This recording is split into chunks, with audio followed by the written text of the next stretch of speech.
and welcome to the Ultimate Strategy Podcast, your go-to podcast for everything strategy. Each week, we'll share a new episode covering a wide range of topics designed to help your business grow smarter by making strategy both approachable and actionable. I am Miriam Lisa, Strategy Execution Director at Cascade. And I'm Laura Blackmore, Head of Strategy Execution. Hello and welcome. We're excited to have you with us today. This is just the beginning, so stay tuned for weekly episodes. Before we dive in, let me thank today's sponsor, Cascade. Cascade is the world's #1 strategy execution platform. They help turn visions into reality by working as the strategic brain of your organization.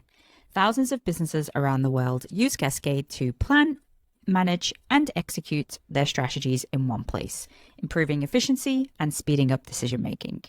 By successfully executing their strategies, Cascade customers are making a huge difference, from deploying life-saving vaccines to engineering the fastest Formula One car. If you want to get your team moving towards your vision in one central platform, check us out at cascade.app. We'll leave the link in the episode notes.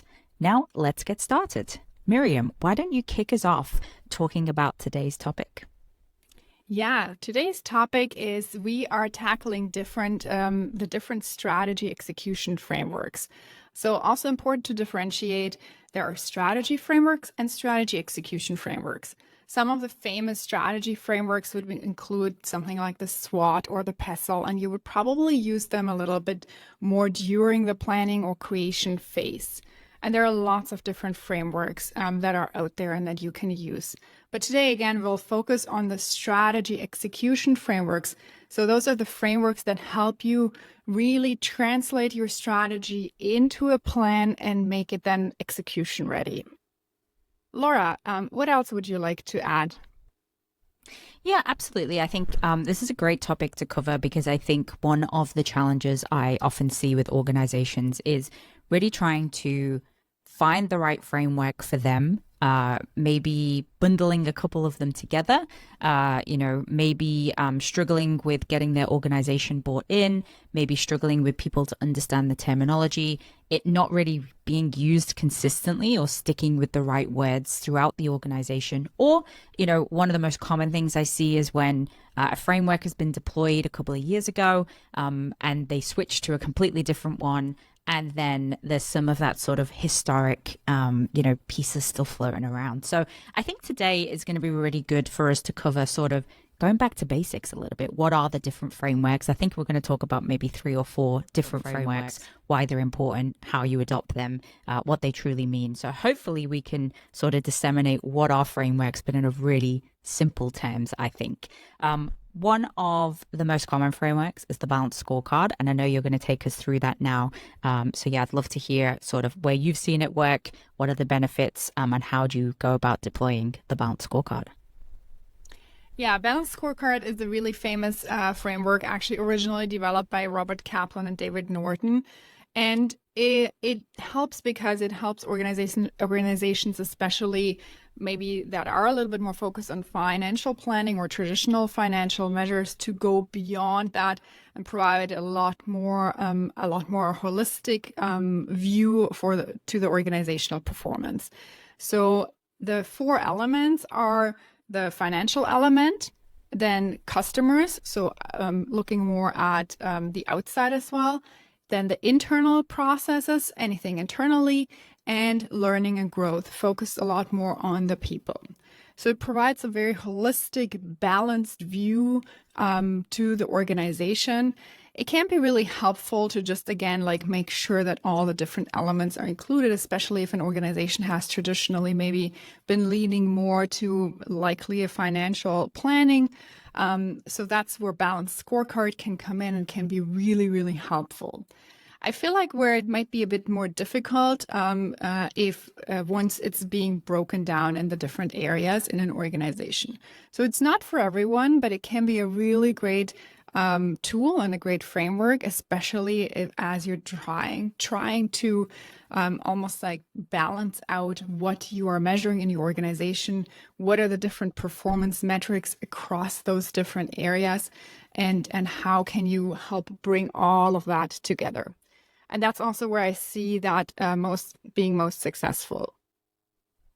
Yeah, I think Go I ahead. worked with an organization who deployed the Balanced Scorecard after a couple of years of being very financially driven, and I think they were seeing a little bit of harm in terms of sort of employee engagement, employee morale, people investment. They also had noticed sort of their customer KPIs dropping down, like maybe the customer experience scores and their NPS scores were sort of trending in the wrong direction. And they were able to successfully deploy the Balanced Scorecard to, like you said, really get that balance across the four quadrants, if you like. And what that also helped to show is where are the biggest investments being made and how much, even though you do have the four quadrants, do you actually have enough of the work going into the customer side or the people side or the process side? So I think that's where I've seen it work really beneficially. And also it can be one of those things that you implement sort of in the short term. Maybe you implement it to get that balance and then you can kind of pull it back out again in the future once you've got the right calibration, I think. Absolutely. Now we have another really interesting framework that is very well liked and gaining more and more popularity, and it's the Hoshin Kanri framework. Laura, I know you're going to take us a little bit more through this one. I'm curious to hear where you've seen this being successful or not. Definitely. Yes, definitely. Hoshin Kanri is super popular. It's actually in Japanese, the word Hoshin translates to policy or direction, and the word Kanri translates to management. So if you put it all together, it really translates to how do we manage our direction. It's very, very popular in the manufacturing world. It's very related to sort of the lean operations and processes that you see in that sort of part of the world. And the goal of Hoshin Kanri is that everyone in the company is pushing towards the same goal at the same time. Hoshin Kanri, okay, I have a bit of a love-hate relationship with it. I think the things that I love about it is very methodical. You kind of do things in a very specific order of steps. My hate for Hoshin Kanri, if I can call it that, is I feel like it's very complicated and a bit convoluted for what it's trying to achieve. So really you start with a diagram, if you like. It's called an X matrix. It's pretty much an Excel sheet with four sort of quadrants, but in an X shape. And step one is really around starting with the what. What are those long-term objectives? So what are your 3 to 5 sort of, what are you striving for essentially? Then you're really looking at sort of how far you want to take it and how you'll actually get there. And that's through the annual objectives. So, a bit more of the shorter term. Then you're looking at what are the top level priorities or the top level initiatives for how you'll actually deliver that. And then what are your targets to improve? So it's very much around, I would say in more traditional frameworks, it's about the KPIs and sort of how you'll assess performance. With Hoshin Kanri, it's more what are the key things that we actually need to improve, and then we look at them on a regular basis and make sure they're going in the right direction. It's typically if any of the listeners are wanting to adopt the Hoshin Kanri, really what you've got to break it down to is starting with your vision, assessing the current state, developing those breakthrough objectives, then looking at your annual objectives and defining those, and then cascading them throughout the organization. Then obviously you want to then move into the execution phase after that. So the second part of Hoshin Kanri is really about what is the workflow to help you actually do and check and act on the goals that you've set out. So there's something called PDCA workflow, which is basically the cycle of how you go and obviously do all your planning. So that's the P is the plan. Then you go and do those improvement priorities. You start targeting those KPIs. You're actually doing a lot of the basically execution. You actually execute on those things, and then on a monthly or quarterly basis, you're actually checking on the progress. So that's the C in that cycle. Is you then conduct specific reviews to actually make sure you're on track. So it's very I like it because it's very execution focused and it's all about continuous improvement. And again, it's kind of fits in with that lean methodology. And then at some point, you're also doing like an annual review and sort of making sure, did we hit the targets? Are we focusing on the right priorities? Are we meeting our annual objectives? And will that help us get to the long term? So it's kind of a bit of a blend of a couple of things, I think. I think one of the nicest or one of the benefits of deploying it is it does involve a lot of communication, and it involves a lot of alignment throughout the organization. So it can be a good tool for aligning different functions in the business and activities around what you're looking to do in the long term. I know you've got another spicy framework to walk us through, which is the V2 MOM, which I think is a little bit less popular than the Hoshin Kanri. It's maybe more for the tech world from what I've seen. But do you want to walk us through V2 MOM and maybe how it differs to Hoshin Kanri? Yeah, of course. So V2 MOM was created by Salesforce CEO Mark Benioff, and it stands for Vision, Values, Methods, Obstacles, and Measures. So what I like most about the V2 MOM model is that it's actually bringing in that vision and values element that a lot of these other strategy frameworks don't really have. Why it also worked so well for Salesforce specifically and still does is because, of course, it creates that clarity and connects everything back to the vision and the values. So it does work really well. Like if you're out there and you're a startup and you're like maybe thinking about which framework do I choose, V2 MOM might actually be a good choice. It's probably better to choose if you are just starting out, if you are like creating, and yeah, in the startup or tech world, it's probably a little less beneficial for more established organizations. Not saying it's impossible, but we've seen it being successful a lot more in those startup phase companies. And even like, again, like the great thing about it is that breakdown and the connection back to the vision and the values. And that same structure can then also be applied to the different teams. Like if you're thinking about how to apply it, you would obviously start with the company level first, which provides this direction overall for the organization. And then every team, maybe even every team member, can take the same framework and utilize it and take the direction from the company one to understand like how do they actually contribute and fit in their own, like fit in what they do into the bigger framework. So I quite like it, probably because it is connecting the vision and the values, which not many of the other, or not really any of the other frameworks is doing to this degree. But again, it's not feasible to apply for anybody. But it's a good perspective in general if you're like thinking about like how to roll out your strategy and thinking back to how to connect things back to this bigger guidance and something more connected to the why. I find like that's where V2 MOM is really, really strong. Yeah, And I I know like we the have connection to the vision. yeah. Yeah, I quite like the connection to the vision. I think that's actually a lot of frameworks are missing, is sort of treating the vision as a little bit separate to the strategy itself. Yeah. And I know we have one more, the OKR framework that we want to talk about. So curious to hear what Yes. you think about the OKR framework, Laura. So the OKR framework is very popular. It's probably the one that I see most frequently. It's the one that I've also used the most with my background in tech startups.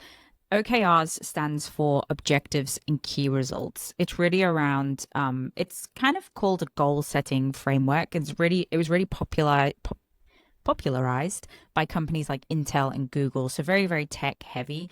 I think the thing with OKRs, or the way that I like to think about it, is for me, it's very much represents a mindset. OKRs are typically written on a quarterly basis. So it helps you to set really ambitious goals for a specific quarter and then track their progress and make sure that actually what you've defined and what you want to achieve is actually being measured by the outcomes and that you're progressing towards that objective. I think if we look at sort of how you actually embed the OKR framework, really what you do is you help your teams to set an objective. So, that really lofty, ambitious goal for the quarter, and that defines what you want to achieve. Then you actually build your key results. And this is the bit that I think causes the most confusion or tricks people up the most, because the key result element is really meant to be, how are we going to measure the outcomes that indicate our progress towards the objective? And I think for a lot of people, that's not always a measurable number or like a, you know, a KPI or key result that will actually be able to say, yes, we hit that revenue goal, or yes, we hit that score, or we got to the metric that we wanted to. A lot of people use the key result section or phase to actually write out the things that they're going to do.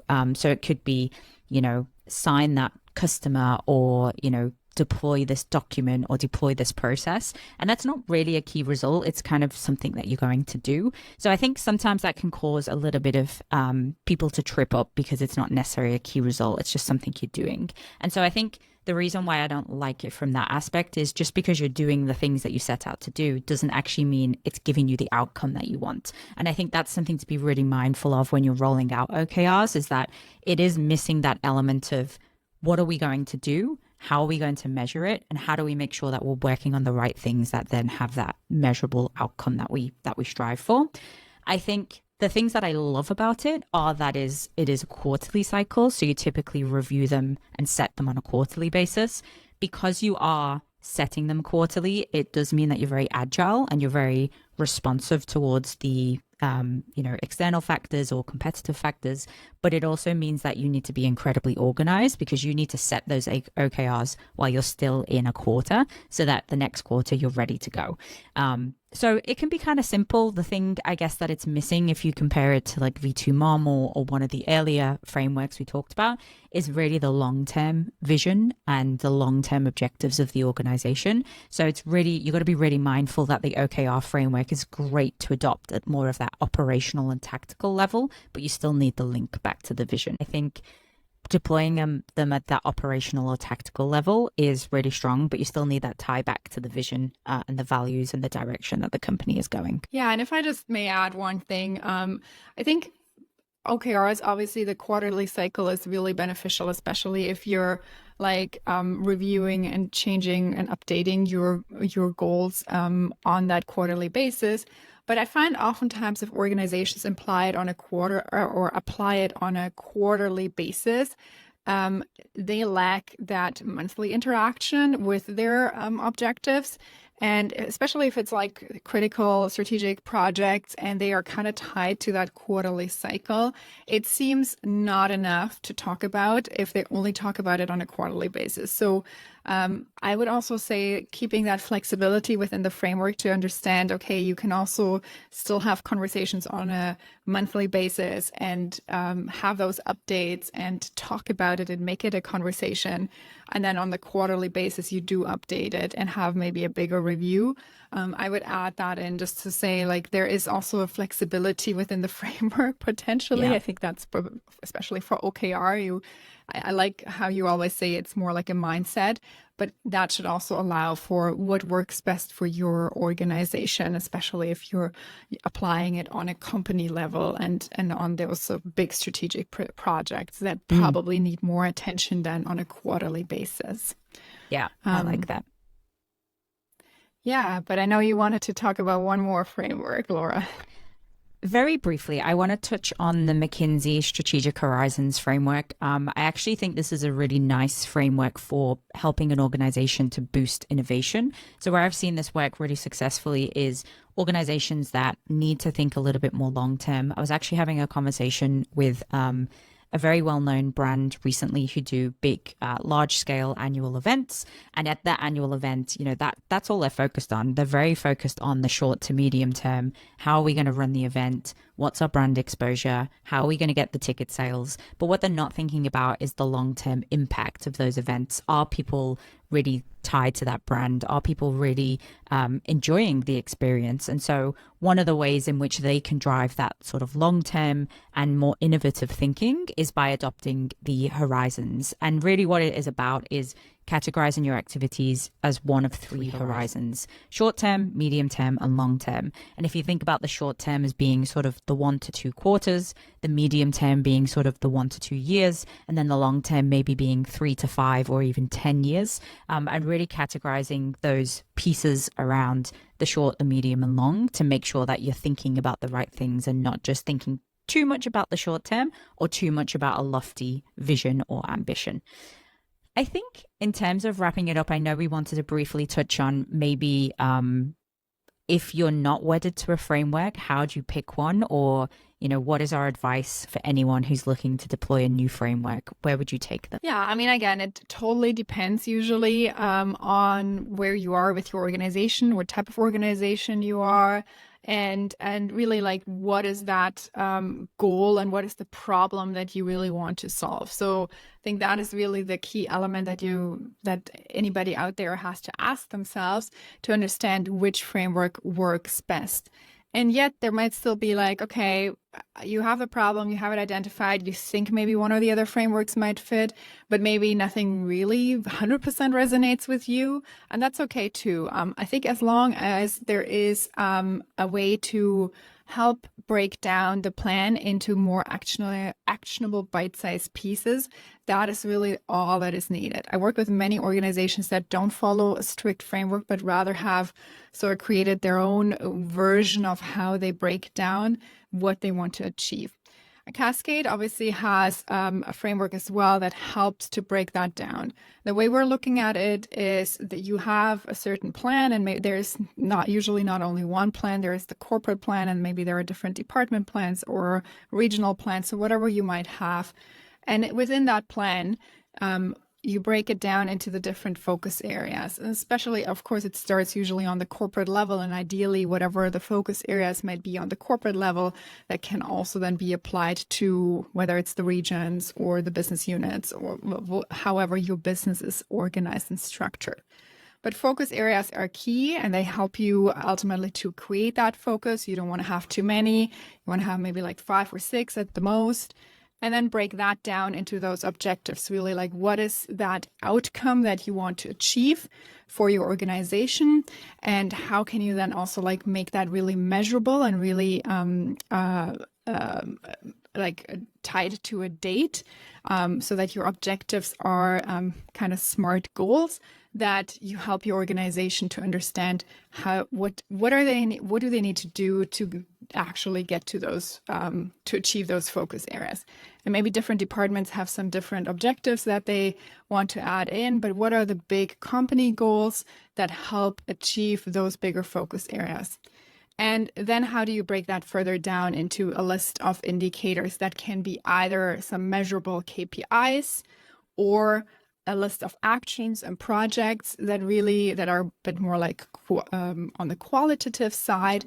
Either way, the key is always to break it down as much as possible and make it as measurable, and whether the measurable is related to a KPI and numbers, or you can also measure essentially in a different checklist or milestones, so whatever you set yourself out to do, so that you break it down and have those regular ways to check into your strategy that is all connected back to your bigger plan. Because really that's where kind of like the rubber hits the road. What do your teams, what are they doing on a regular basis, on a day-to-day basis?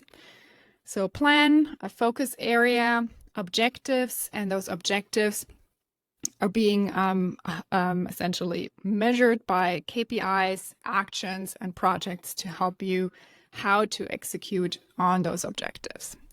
So that's one option as well, beyond all these other great frameworks. But let's get out there and see what are your closing thoughts. Laura, what are your closing thoughts on our conversation about the different frameworks? Yeah, I think for anyone who's listening, I think as you reflect on sort of the different frameworks and that we've discussed today, maybe some are new, maybe you've already tried some, but have a think about which one would have the most significant impact on your organization if you implement it effectively.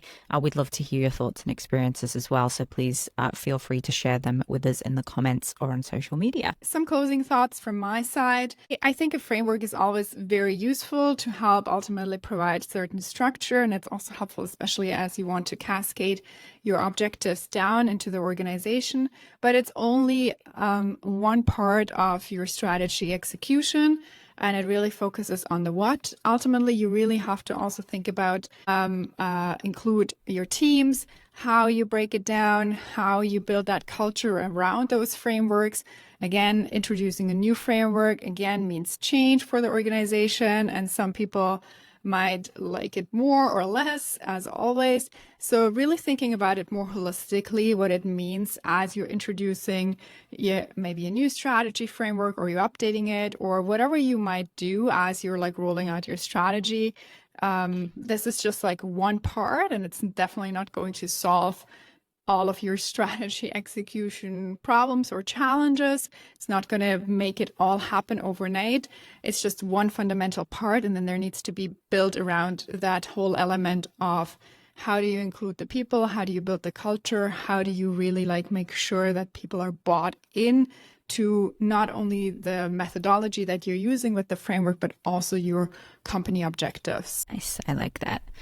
Awesome. That wraps up today's episode on common strategy frameworks. Hopefully you found it insightful and that it helps you on your journey to better strategy execution. Make sure to tune in next week when we'll be talking about planning for the next year. It's going to be a great episode filled with practical tips, so you don't want to miss that.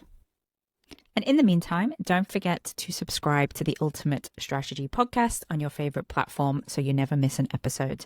Also, check out the links to the resources we mentioned, and a big thank you to our sponsor, Cascade, for making this podcast possible. Thanks for listening, and remember, great strategies are only as good as their execution. So take action, make it happen, and see the results. See you in the next episode for your weekly dose of strategy.